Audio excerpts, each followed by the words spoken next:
నమస్కారం. మెదక్ పట్టణంలో బక్రీద్ పండుగ కంటే ముందు రోజు నుంచి జరిగినటువంటి సంఘటనలలో తమ విధి నిర్వహణలో నిర్లక్ష్యం వహించినటువంటి పోలీస్ అధికారులు వెంటనే సస్పెండ్ చేయాలని చెప్పి స్థానిక పార్లమెంట్ సభ్యునిగా నేను ఈ సందర్భంగా డిమాండ్ చేస్తా ఉన్నాను. ఉదయం 11:30 నుంచి పోలీస్ స్టేషన్కి వచ్చి కంప్లైంట్లు ఇచ్చి జరుగుతున్నటువంటి సంఘటనల పట్ల పోలీసులను అలర్ట్ చేసినప్పటికీ కూడా స్థానికంగా ఉంటున్నటువంటి ఒక ఏఎస్ఐని, మహిళా ఏఎస్ఐని బూతులు తిడితే కూడా కనీసం కేసు నమోదు చేయనంత అచేతన వ్యవస్థలో పోలీస్ వ్యవస్థ ఉందంటే ఇంతకంటే దుర్మార్గమైనటువంటి విషయం ఇంకొకటి ఉండదు. చట్టం ముందు అందరూ సమానమే. ఈ మాటను మేం గౌరవిస్తా ఉన్నాం, కానీ పోలీసులు గౌరవిస్తలేరు. ఎవరి మెహర్బానీ కోసమో, ఎవరి పోస్టింగ్ల కోసమో, ఎవరిని కాపాడుకోవడం కోసమో చేస్తున్నటువంటి కుట్రలు కుతంత్రాలని ప్రజల ముందు ఒక చర్చ గుంచాలనే ఉద్దేశంతో రఘునందన్ రావు ఈరోజు కోర్టు సమక్షంలో మాట్లాడడం జరుగుతూ ఉంది.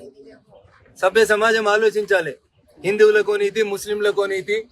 పోలీస్ అధికారులు కూడా వాళ్ళనైతే పట్టుకురాము, మిమ్మల్ని అయితే పట్టుకొస్తాం. ఈ రోజు కూడా 14 మందిని పట్టుకొచ్చి టౌన్ పోలీస్ స్టేషన్ లో పెడుతున్నారంట. అరే ముందు మీ ఏఎస్ఐని బూతులు తిట్టిన వాళ్ళని పట్టుకొస్తే నీ ఒంటి మీద ఉన్నటువంటి యూనిఫామ్ కు విలువ ఉంటుంది. సిఐ గారు చిన్న చిన్న పిల్లల్ని ఆధార్ కార్డులు తీసుకురమ్మని పోలీస్ స్టేషన్ కు రమ్మని బెదిరించి కూర్చోబెట్టి ఇప్పుడు కోర్టు కాడికెళ్ళి కూడా పట్టుకపోతామని చెప్తా ఉన్నారంట. ఇట్లా భయపట్టిస్తేవాడు భయపెట్టేవాడు లేడు ఇక్కడ. సిఐలు గుర్తుపెట్టుకోరు. మీరు ఫోటోలు తీసుకోవడాలు వీటికి ఎవడు భయపడతాడన్న చాలా చూసి ఇందాక వచ్చింది తెలంగాణ ఉద్యమం, తెలంగాణ గడ్డ.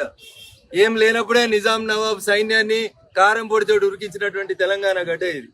అందుకని పోలీస్ అధికారులకు చాలా స్పష్టంగా చెప్తా ఉన్నా, డ్యూటీ చేస్తే సరిగా చేయండి, చేత కాకపోతే లీవ్ పెట్టుకొని పోండి.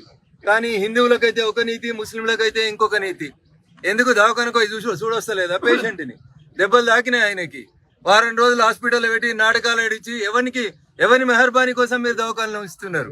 మెదక్లో గవర్నమెంట్ హాస్పిటల్ లేదా? ఏ దవాఖానలో ఉన్నాడు మీకు కంప్లైంట్ ఇచ్చిన ఆయనకు తెలుగు వస్తుందా? ఆయన ఉర్దూలో రాసుకొస్తా, మీరు తెలుగులో రాస్తారా మీ కానిస్టేబుల్? ఇదేనా మనం చేయాల్సినటువంటి డ్యూటీ? నేను దయచేసి చెప్తా ఉన్నా, ఇట్లాంటి తప్పుడు పనులు చేసేటువంటి పోలీస్ అధికారులకి మీకు గుర్తుండాలి. చాలా సందర్భాల్లో రఘునందన్ రావు మీ తరఫున వకాలత్ చేసిండు. మీకు వ్యతిరేకంగా నేను వకాలత్ చేయడం అంటూ మొదలు పెడితే మీరు ఖచ్చితంగా ఇలా మీరు ముద్దాయిలని చెప్పి ఎవరినైతే ఏడికి పంపిరో మీరు కూడా రేపు ఆడికే పోతారు. అత్యుత్సాహపడకుండ్రి. టెలిఫోన్ ట్యాపింగ్ లో కూడా మీలాగానే కొంతమంది బాగా ఉత్సాహపడ్డారు. యాడున్నారో గుర్తుపెట్టుకోర్రి.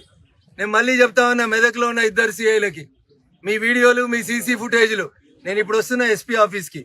టౌన్ పోలీస్ స్టేషన్లో ఉన్న 14 మందిని మీరు పంపిస్తే మేము ఎస్పీ ఆఫీస్ నుంచి ఇంటికి పోతాం. లేకపోతే టౌన్ పోలీస్ స్టేషన్కి వచ్చి ఇడిపించుకోమంటే బరాబర్ ఇడిపించుకొని పోతాం. ఏం కాదు, చట్టాన్ని చేతుల్లోకి తీసుకుంటారు, కేసులు అవుతాయి. ఈ కేసులకు భయపడ్డాడు కాదు రఘునందన్. మీ రంగనాథ్ గారికి కూడా చెప్తా ఉన్నా, ఐజీ గారికి. రంగనాథ్ గారు ఇంతకుముందే మీకు 1-2 సార్లు బీజేపీ వాళ్ళ చేతిలో శృంగభంగం అయింది. కరీంనగర్లో, వరంగల్లో ఎక్కువ ఉత్సాహం చూపెట్టారు మీరు. మేము ఎవరి గురించి, వ్యక్తుల గురించి మాట్లాడొద్దు అనుకుంటున్నాం, అయినా మీరు రెచ్చగొడతా ఉన్నారు. కాబట్టి ఒక్క లైన్ మాత్రం స్పష్టంగా చెప్పిపోతా, justice may be delayed, but మీరు మాత్రం ఖచ్చితంగా శిక్ష అనుభవిస్తారు. టెలిఫోన్ ట్యాపింగ్ లో కూడా అప్పుడు పింక్ యూనిఫామ్ వేసుకున్న పోలీసు వాళ్ళు ఇట్లే చాలా ఎగిరిర్రు, మాకు ఎదురు లేదని ఎగిరిండ్రు. ఇలా యాడున్నారు? శ్రీకృష్ణ జన్మస్థానంలో ఉన్నారు. మెదక్ పోలీస్ అధికారులకు కూడా చెప్తా ఉన్నా, తొందరపడి మీరు తప్పుడు పనులు చేస్తే ఖచ్చితంగా మీరు కూడా శ్రీకృష్ణ జన్మస్థానానికి వస్తారు. ఇది నేను మెదక్ ఎంపీగా మా మెదక్ ప్రజలకు ఇస్తున్నటువంటి బాధ.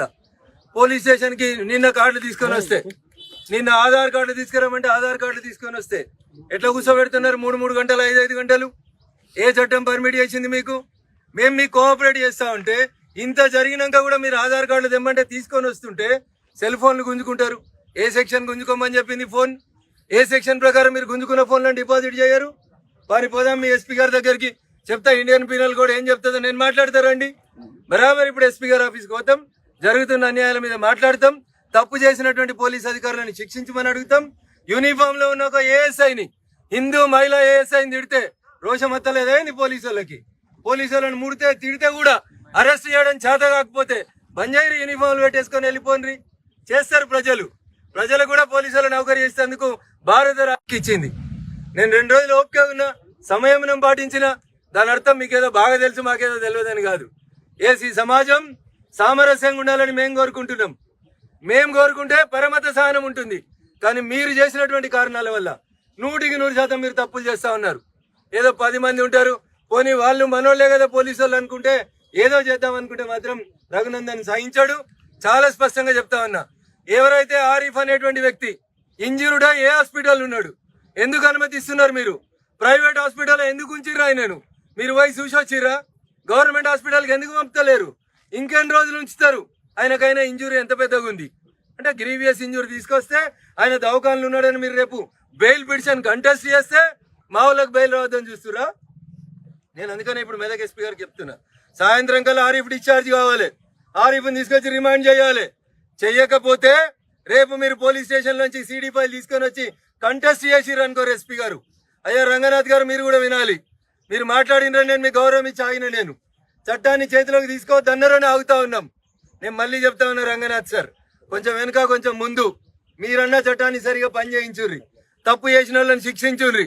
లేకుంటే బరాబరి టెలిఫోన్ ట్యాపింగ్ లో మీ వాళ్ళకి ఏ గతి పట్టిందో మా మెదక్ పోలీసులకు కూడా అదే గతి పడుతుంది. ఈ సందర్భంగా హెచ్చరిస్తాం.